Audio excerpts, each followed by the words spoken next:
کہا جاتا ہے کہ جب انسان مر جاتا ہے تو اس کی روح ترنت بہت دور نہیں جاتی بلکہ اپنے ہی شریر کے پاس رہتی ہے، کبھی تکیے کے پاس تو کبھی بستر کے نیچے۔ جب اسے غسل دیا جا رہا ہوتا ہے اور کفن پہنایا جا رہا ہوتا ہے تب بھی روح سب کچھ دیکھ رہی ہوتی ہے مگر کچھ بول نہیں پاتی۔ پھر وہ سمے آتا ہے جب اسے قبر میں اتارا جاتا ہے، لوگ مٹی ڈال کر واپس چلے جاتے ہیں اور تبھی روح دوبارہ شریر میں لوٹا دی جاتی ہے۔ انسان ایسے جاگتا ہے جیسے گہری نیند سے اٹھا ہو۔ وہ 3 بار اٹھنے کی کوشش کرتا ہے لیکن ہر بار اس کا سر قبر کی دیواروں سے ٹکرا جاتا ہے۔ اسی پل اسے احساس ہوتا ہے کہ اب سب کچھ سامانیہ نہیں ہے۔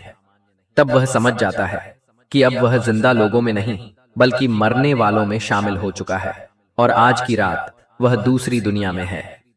کچھ دیر بعد 2 فرشتے آتے ہیں جن کا نام منکر اور نکیر ہوتا ہے۔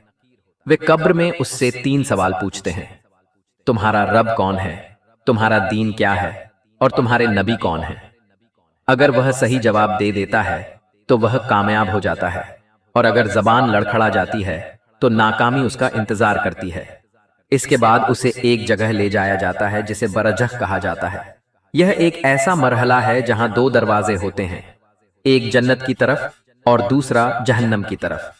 وہیں انسان قیامت کے دن تک انتظار کرتا ہے۔ پھر حساب کتاب ہوگا، اعمال تولے جائیں گے اور آخری فیصلہ ہوگا کہ وہ جنتی ہے یا جہنمی۔ اور کبھی کبھی اس کے رشتہ دار اور دوست اس کی قبر پر آتے ہیں۔